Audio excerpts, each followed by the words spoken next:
and subscribe right now, or this will be in your bed tonight. Welcome to another video looking at the top posts from r/ProRevenge. Did you know only 5% of people who watch are subscribed? That is not cool. Please like and subscribe to help the channel grow, and for more videos. Thanks. The epic of the not so sexy librarian. I got a job at the local library in the summer of 2015-2016. Strap in, kids, because in order for you all to understand the true artistry of my revenge, this is going to be a long delicious ride. At this time, I was a poor undergrad student who had just gotten out of an abusive relationship and was riddled with anxiety. In my new living situation, I had to earn more money than I was making as a tutor in the college writing center, so I applied to work part-time as a shelver in the mornings before I would go to class. Now, I said local library, but it's actually a bit more complex. The library system I was working for was one of the best in its area of the United States. We had a dozen or so branches. The main branch of the library had a coffee shop, an indoor theater, and a sub-basement full of books along with a suspiciously well-kept underground bunker full of important state documents. I worked at a branch, and it was considered one of the larger branches, the second largest in terms of collection, and the only branch outside the main library equipped with a maker lab. I got this job by the grace of some benevolent God, and, in part because I have a friend from college who worked in the maker lab, that could vouch for my character. After a brief training period in the main library, I arrived for my first real day with a box of donuts for my coworkers in hand and a smile on my face at 6 in the morning. Unfortunately, my manager did not arrive on time. Enter the children's librarian, who did show up early to set up for story time, and let my anxious ass inside. Enter our antagonist, who I will refer to as my least favorite character from Friends, Monica. Monica did not like me from the start. This is in part due to circumstances beyond my control, which I found out after the fact. One of her friends had applied to shelve at the library, but did not get the position because Monica's vouching did not carry as much weight as my friend's, as well as the fact that I was better qualified. She also did not like me because, and I cannot make this up, I brought donuts. See, she worked 2 jobs, one as a barista at the coffee shop and bakery across the parking lot, along with her job as a circulation assistant at the library. She was reportedly quite unhappy with my decision to bring donuts from a competing breakfast chain, while everyone else passed on her bagels. Side note, who even likes bagels, really? Fortunately for me, I didn't see much of Monica at this time. She worked a mid-shift, since her mornings were at the coffee shop, so she was coming in when I was clocking out. This still didn't stop her from making sure I was aware of her disdain by taking up space in front of my work locker while she was coming on shift, so I would have a hard time getting my things and leaving in time to make my classes or my second job. A few months passed, and around Christmas, a couple of our part-time branch assistants decided they were going to retire. This left us in a bind. We had 2 positions to fill, and we were coming up on holiday break, which is a busy time for the library. I had only been working in my position as a shelver since late summer, but something in me, read 4 shots of Jack Daniels at 2 AM, led me to apply for the position anyway. Again, by the grace of some benevolent God, and the recommendation of several people, I got the job. This is a good place to fit this in as well as any. My assistant manager was a good-natured sort of guy who had only started working in his position a couple of months before me. I was the first person he ever trained for both shelving and for an assistant position. The unfortunate truth was that my being trained by someone who was still in training himself showed my ability to do my job was also hindered by Monica, who tried multiple times to sabotage me. She would tell me wrong information or stay quiet if she knew I was misinformed.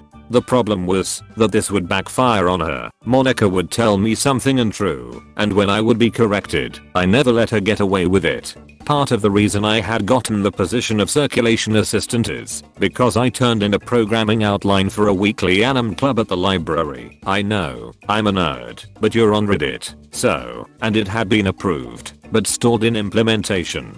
I was seen as a figure who could help revitalize our teen programming by our children's librarian, another bloater Monica, who was in charge of the current programming for teens, which amounted to nothing more than an after-school study hall. Again, we were the second largest library branch in our system. We were expected to do better. Encroaching on her teens was nothing short of war, even though I pointed out she had other responsibilities that were piling up around the library that stagnated when she was doing her glorified babysitting.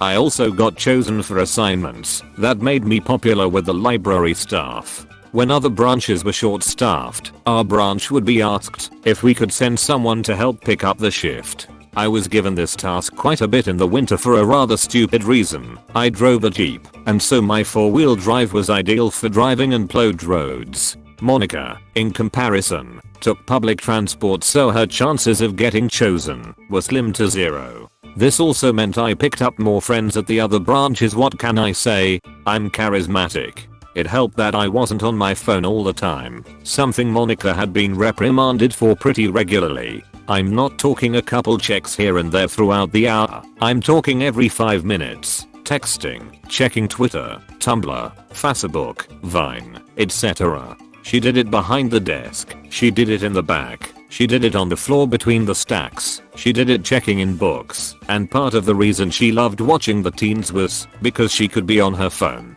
practically uninterrupted, for an hour and a half. At one point she lost her phone, used the library phone to call it, and then, when that didn't work, got on the phone with her sister to activate her "Where's my phone" feature from home, which meant we were slammed up front, while she walked her sister through the process. Now that you have the background information and your FedEx order of Chekhov's guns, here's how this bitch got our assistant manager fired. I processed a library card wrong. There was a patron who came in, and through a series of wacky circumstances involving a former security action on him and a very generic ass Milquatos name, I mixed up some library accounts, put a new card on the wrong account, and then had to start a new application with a new card. All told, I spent half an hour getting this guy a card, and then had to go on my break immediately because I was 20 minutes from leaving and needed to get my 15 in before I left. In the rush, I left the dead library card on the counter. When I went back, it was gone.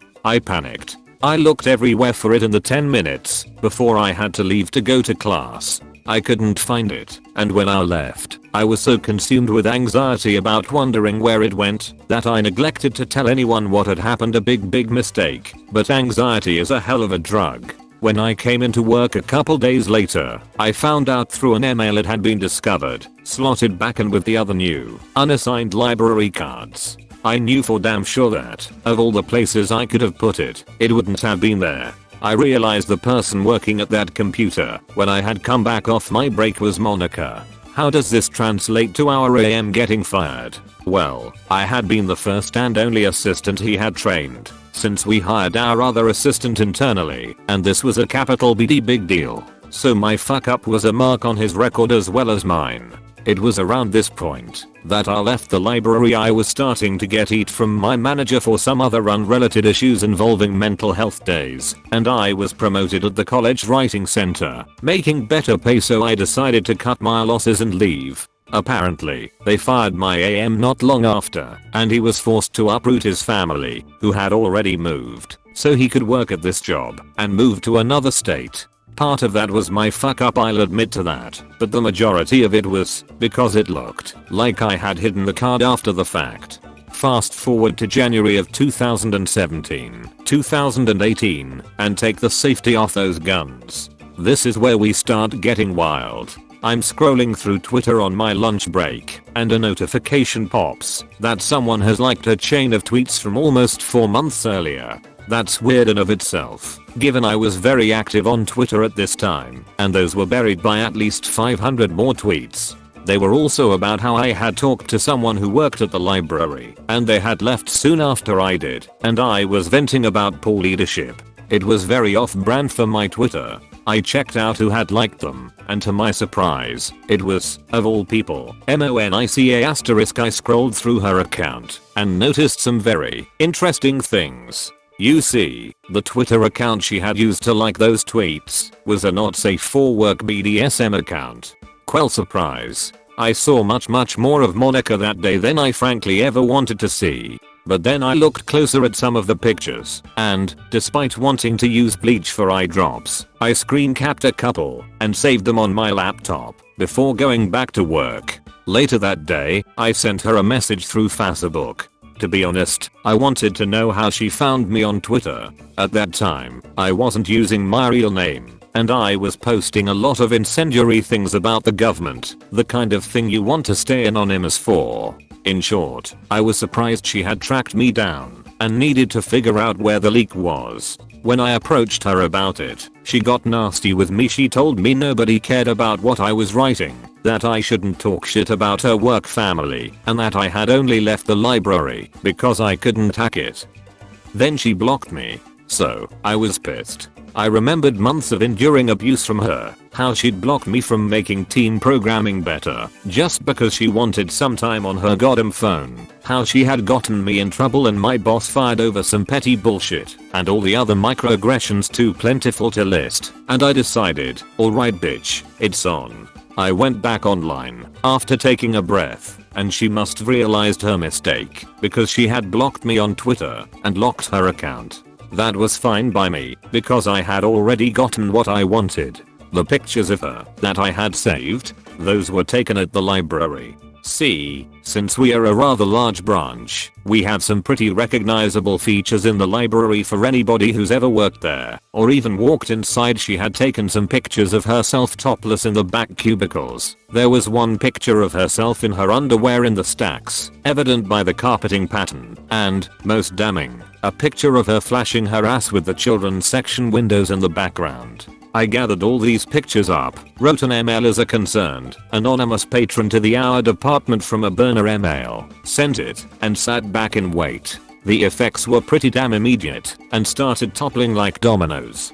She was fired in a record 2 days, and my friend in the Maker Lab told me she was escorted from the building. None of the other workers knew why, but word spread through the other branches, because they had to bring people in to staff her position, which meant a rotating cast of faces coming in and wondering why she'd been fired so immediately. Usually, even in firing people, the library would give them 2 weeks, so the position could be filled. Eventually, someone subbing in must have had a contact in ours, because that's when I started getting messages from literally everyone I ever worked with all at the same time, asking me, did you know Monica was making pornography in the library? But remember that children's librarian who let me in on my first day and had recommended me for my promotion? And remember how Monica's other job was at the coffee shop across the parking lot? Well, after the incident with Monica and my assistant manager getting fired, that had a negative effect on my manager's record, so she was fired as well. As the librarian with the most seniority, the children's librarian was appointed interim manager.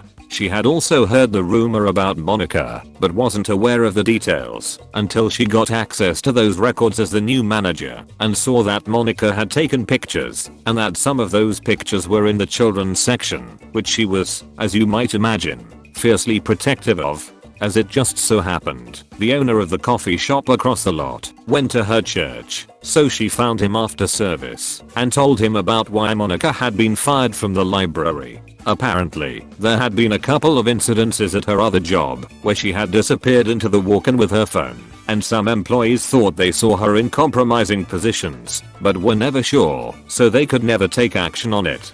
After being told about why she'd been fired from the library and that she had been exposing herself, again, in the children's section, where his grandkids play and pick out their books, he also fired her. But wait, there's more. Monica had also been doing well enough at the library and the coffee shop that she'd finally bought herself a car. Great news, except that once she lost both her jobs, she couldn't afford the payments. Trying to get a new job was also difficult, given that her past employers weren't shy about giving her bad references and explaining why she was fired. So her car got repossessed after she missed too many payments. She had also just applied to the college where I was working so she could get an English undergrad, then a master's in library sciences. She ended up having to withdraw since her scholarship was revoked after she was fired and she no longer had a reliable way to get to campus. no job, no car, kicked out of college before she even took her first class. Could Monica's life get any worse? Oh, it could. Turns out her boyfriend wasn't aware of her taking these pictures and posting nudes of herself on the internet. When he found out from one of her former coworkers at the library why she'd been fired, turns out she had lied to him about it. The two of them broke up, and guess where she had been living? So, she ended up moving back in with her mom, who I'm sure was really curious about why her daughter had been having such a streak of bad luck. Sorry, Monica. Looks like no one told you life was gonna be this way. Edit. Upon reflection, I got the years wrong. It feels so much longer ago than it was. Thank you all for watching to the end of the video. But before you go, please like and subscribe for more. Not many of you at all that watch are subscribed or like the video, and this makes me unsure if I should continue to make more content or not. So if you want more content, please like and subscribe. If you don't want to miss out on any future videos, click the bell icon next to the subscribe button. Also, please give me some feedback in the comment section about what I can do better, because not many people comment on my videos, so I have no idea of people's opinions of thoughts about this YouTube channel. So yeah, that's all from me. If you have subscribed and liked the video, please consider sharing the video with your friends. Thanks and bye. I'm still doing daily uploads, so hope to see you in tomorrow's video. Bye.